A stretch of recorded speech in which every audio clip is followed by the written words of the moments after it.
Oi, meninas, meninos, bom dia. Para quem estiver assistindo a essa apresentação agora, a gente vai falar de um livro conforme a gente combinou no grupo. Vocês lembram que a gente trabalhou um livro que tem como título O Poder do Hábito, de Charles Duhigg. O que a gente pode falar a respeito desse livro?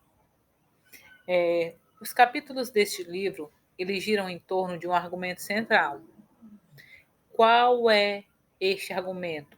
Os hábitos, eles podem ser mudados se a gente entender como os hábitos funcionam. De acordo com o livro, não tem nada que você não possa se criar, não tem nada que você não possa alcançar se você criar os hábitos corretos para alcançar aquele propósito. Eu estava acabando de assistir um vídeo de um youtuber que tem o seguinte canal, o Primo Rico, na verdade, corrigindo, o Primo Pobre. Nesse livro ele fala o seguinte, que se você tiver um objetivo, gastar aquela grana com tênis no shopping vai se tornar algo que você vai colocar em segundo plano. Porque no momento em que você traça um objetivo, no momento em que você coloca um objetivo para você, você consegue abrir mão de compras que você faz por impulso. Então, esse ponto aqui em que o autor do livro mostra que não tem nada que a gente não possa alcançar ou que a gente não possa modificar se a gente passar a desenvolver o hábito certo. A parte 1 tem o seguinte tópico: os hábitos dos indivíduos.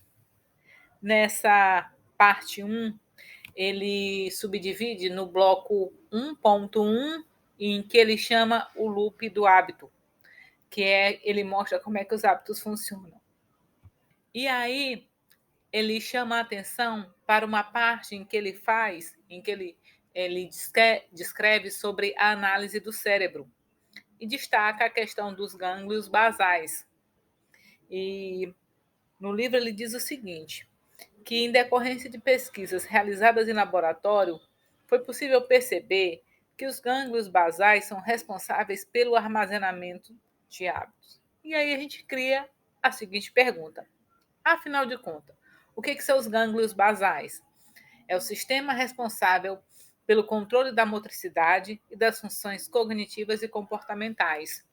No tocante aos gânglios basais, ele dá exemplo de um senhor que começou a ter dificuldades na sua locomoção.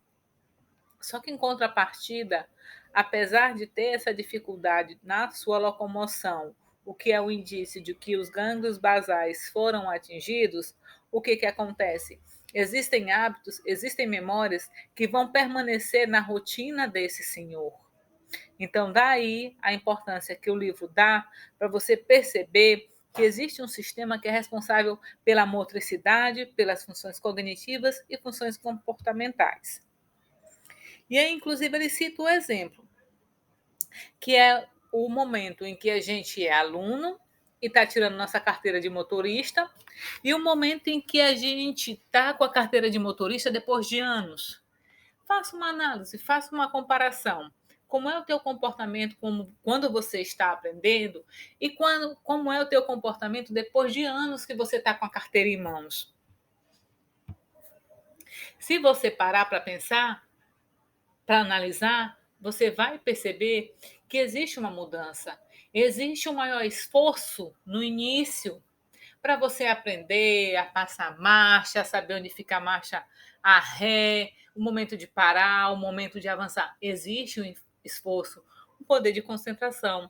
Com o decorrer do tempo, você fica tão no automático que você consegue, e a gente sabe que não pode, mas você consegue atender celular, você consegue conversar com um colega, você consegue fazer, observar as coisas à sua volta, as coisas enquanto você dirige o carro.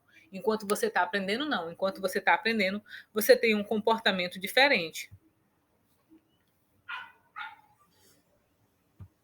E a que conclusão ele chega quando ele faz referência a esse exemplo da carteira de motorista.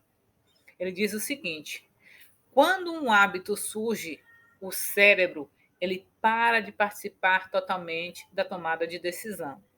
Ele para de fazer tanto esforço ou desvia o foco para outras tarefas. Então, assim, esse foi um resumo que a gente fez do tópico 1, mostrando as alterações que o nosso comportamento, que a gente pode perceber no nosso comportamento após um hábito ser implantado na nossa vida.